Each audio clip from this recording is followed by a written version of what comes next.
এখন গরমকাল প্রায় এসে গেছে, তাই আমাদের টক দইটা কিন্তু সবার বাড়িতেই ব্যবহারে লাগে।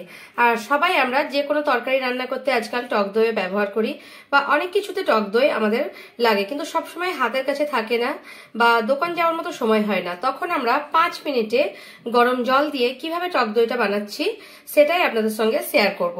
আর টক দইটা দেখলে আপনারা নিশ্চয়ই বুঝতে পারছেন, একদম দোকানের টক দইয়ের মতো। এটা আমি বানিয়ে দেখাবো 5 মিনিটে আপনাদের। চলুন তাহলে দেরি না করে দেখে নেওয়া যাক আমার আজকের ভিডিওটি। কোনো রকম কোনো দইয়ের ছাঁচ ছাড়া আমি টক দই বানিয়ে 5 মিনিটে আপনাদের দেখাবো। সেই কারণে আমি নিয়ে নিয়েছি একটা বাটিতে উষ্ণ গরম জল। জলটাকে আমি একটু সাইডে রেখে দিলাম। এবারে আমি এখানে নিয়ে নিচ্ছি একটা কাপ, আর এখানে আমি গুঁড়ো দুধ নিয়ে নিচ্ছি, আমুল পাউডার মানে আমুল গুঁড়ো দুধটা। এখানে গুঁড়ো দুধটা আমি নিয়ে নেব 1 কাপ মতো, আপনারা চাইলে কম বেশি করে নিতে পারেন।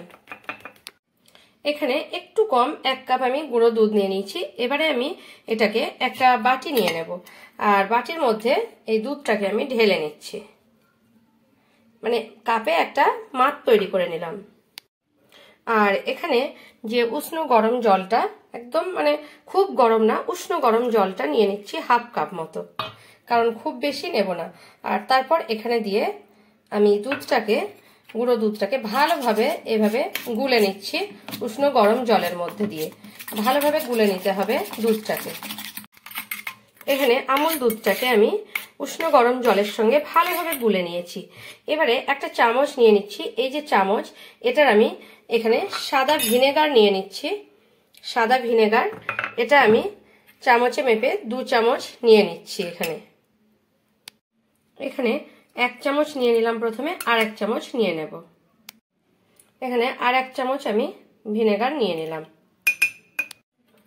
এবারে দুধটা কিন্তু পুরো ঠান্ডা হয়ে গেছে। এখন আমি এই ভিনেগারটা ধীরে ধীরে এর মধ্যে পুরোটা দিয়ে দেব, আর এভাবেই মেশাতে থাকবো, ভালোভাবে মেশাতে থাকবো। একদম ধীরে ধীরে মেশাবো, খুব বেশি জোরে মেশাবো না। আমি প্রথমে ফার্স্ট জোরে মেশাতে চাইছিলাম, কিন্তু না, দেখলাম ধীরে মেশালে এটা ভালো হবে। এইভাবে ধীরে ধীরে মেশাতে থাকছি।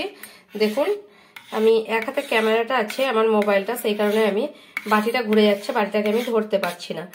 5 মিনিটের মধ্যে কিন্তু দই জমে যাবে। দেখুন একটু একটু জমতে শুরু হয়ে গেছে, আপনারা দেখলে নিশ্চয়ই বুঝতে পারছেন। এবারে একটুখানি অপেক্ষা করব 5 মিনিট আমি এটাকে।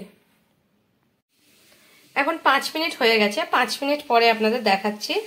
আর এটা যদি ফ্রিজে রাখেন আপনারা 1-2 ঘন্টা, তাহলে পুরো ভালোভাবে জমে যাবে। তবুও আমি একটা প্লেটের মধ্যে তুলে দেখাচ্ছি। দেখুন টক দইটা এখানে যেমনভাবে আমাদের দোকানে কেনা হয়, কেনা টক দই, প্যাকেট দইগুলো পাওয়া যায়, সেরকমই কিন্তু আমাদের দইয়ের ঘনত্বটা হয়েছে। দেখুন কতটা সুন্দর দইটা হয়েছে। আমার এই টক দইয়ের রেসিপিটা 5 মিনিটে যে বানিয়ে দেখালাম, এই রেসিপিটা যদি আপনাদের ভালো লেগে থাকে তাহলে আমার চ্যানেলকে সাবস্ক্রাইব করার অনুরোধ রইল, আর কমেন্ট করে জানাবেন রেসিপিটা আপনাদের কেমন লাগলো। যদি ভালো লেগে থাকে তাহলে সবার সঙ্গে এটা শেয়ার করবেন।